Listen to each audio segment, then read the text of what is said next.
إن الحمد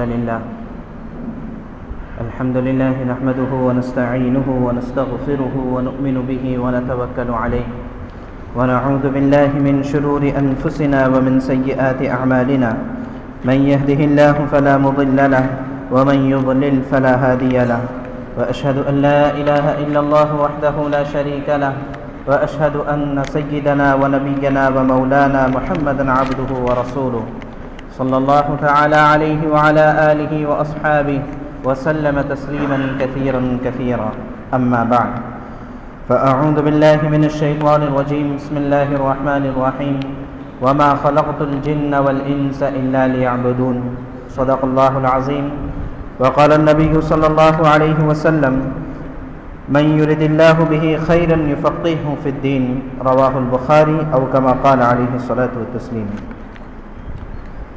میرے محترم بزرگ و دوستو، اس وقت کے ہماری بات کا عنوان یہ ہے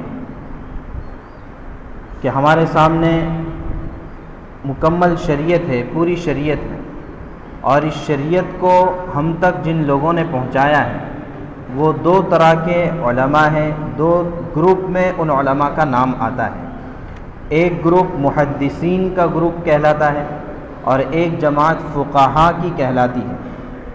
ان دونوں کے ذریعے سے ہم تک شریعت پہنچی ہے، تو ہم کو یہ سمجھنا ہے، تھوڑا سا یہ ساری باتیں تاریخ سے متعلق ہے، ہسٹری سے متعلق ہے، ہم کو یہ سمجھنا ہے کہ ان فقہاء کرام نے اور ان محدثین نے کیا کام کیا اور انہوں نے ہم تک کیا چیز پہنچائی۔ انہوں نے کیا کام کیا، یہ ہم پر احسان تھا یا ہم پر ظلم کیا؟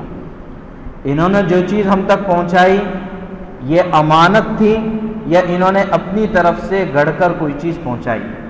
اس پس منظر میں انشاءاللہ ہم ساری بات کریں گے، توجہ سے سنیں گے انشاءاللہ۔ دیکھیے، سب سے پہلے ہم یہ سمجھتے ہیں کہ شریعت کے جتنے بھی احکامات ہیں یہ سب کے سب اللہ تبارک و تعالیٰ کے اتارے ہوئے قانون ہیں۔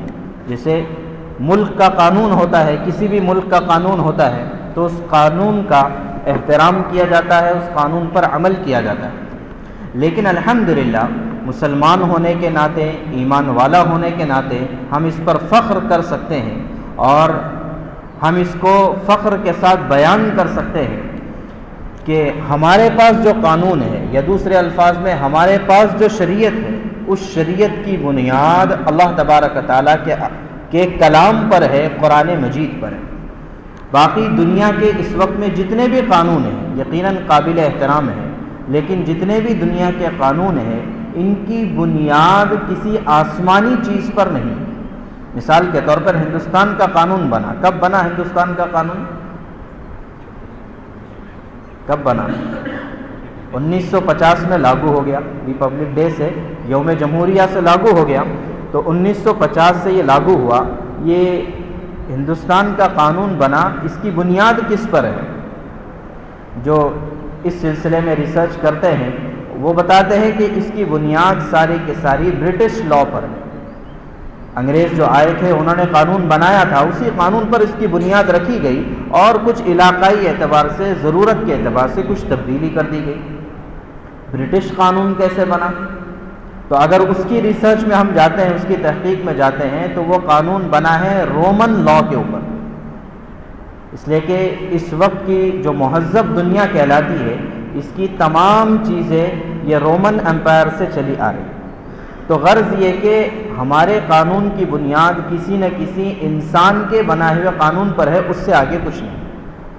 اس کے برخلاف شریعت کا جو قانون ہے، شریعت کے قانون کی بنیاد اللہ تبارک و تعالیٰ کے کلام پر، اللہ کی وحی پر اور اللہ کے احکامات پر ہے۔ تو لہٰذا اب ہمارے پاس جو شریعت ہے اس کے بنیادی چار بنیادیں ہیں۔ اس کی ہمارے پاس جو شریعت ہے اس کی 4 بنیادیں ہیں۔ سب سے پہلی بنیاد قرآن کریم ہے، دوسری بنیاد احادیث رسول صلی اللہ علیہ وسلم ہے، تیسری بنیاد ہے اجماع، اور چوتھی بنیاد ہے قیاس اور اجتہاد۔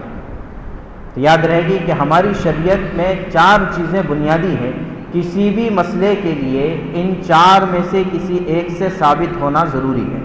تو 4 چیزیں کیا ہے؟ سب سے پہلی قرآن کریم ہے، دوسری چیز ہے اللہ کے نبی صلی اللہ علیہ وسلم کی احادیث، تیسری چیز ہے اجماع، ان سب کی وضاحت انشاءاللہ آ جائے گی۔ تیسری چیز ہے اجماع، اور چوتھی چیز ہے قیاس۔ قیاس کہو، اجتہاد کہو، استنباط کہو، سب ایک چیز۔